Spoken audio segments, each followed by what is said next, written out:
45.65% হ্রাস পেয়েছে।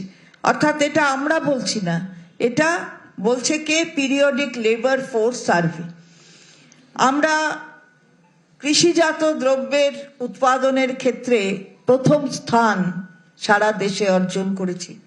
খাদ্য সাথী প্রকল্পের আওতায় 9 কোটি মানুষকে নিয়ে আসার সম্ভব হয়েছে মাননীয় মুখ্যমন্ত্রী তার দেখানো রাস্তায়। এবং এই যে স্বাস্থ্য সাথী, এই স্বাস্থ্য সাথী প্রকল্পের আওতায় 2.45 কোটিরও বেশি পরিবার এটা অন্তর্ভুক্ত করা এটা সম্ভব হয়েছে। প্রায় ধরা যেতে পারে পুরো জনসংখ্যা যারা হেলথ স্কিমে আছে তাদের বাদ দিয়ে পুরো জনসংখ্যাটাই এর মধ্যে নিয়ে আসা সম্ভব হয়েছে।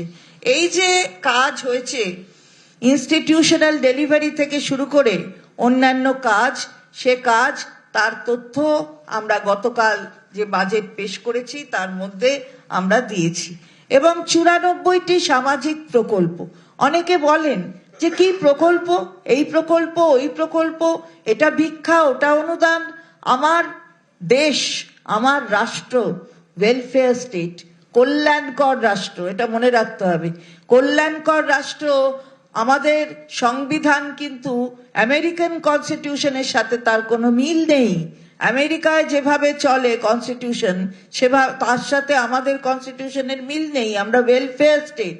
ওয়েলফেয়ার স্টেটে হচ্ছে ওই আবার হয়তো পুনরাবৃত্তি করে আগেও অনেকবার বলেছি, আমরা সবাই রাজা আমাদের এই রাজার রাজত্বে। তাই সেখানে আমাদের টাকা আমাদের কাছে পৌঁছে দেওয়া, অর্থাৎ মানুষের টাকা মানুষের কাছে পৌঁছে দেওয়া, এইটা মাইক্রো লেভেলে যেমন এই টাকার লেনদেনের মধ্য দিয়ে অর্থনীতি চাঙ্গা হচ্ছে, তেমনি মানুষও আরো বেশি তাদের হাতে ক্রয় ক্ষমতা তৈরি হচ্ছে। তো সেইখানে দাঁড়িয়ে আমরা এত উন্নয়নমূলক কাজ করতে পারছি। 94টি প্রকল্পের মধ্য দিয়ে আমরা এই কাজ করছি। এবং এই যে বাংলার বাড়ি প্রকল্প আপনারা দেখেছেন যে 32 লক্ষ দেওয়া হয়েছে। এবং এখন যদি বলেন যে প্রথম থেকে কত দিয়েছি, আমরা প্রায় 1 কোটিরও বেশি দেওয়া হয়েছে।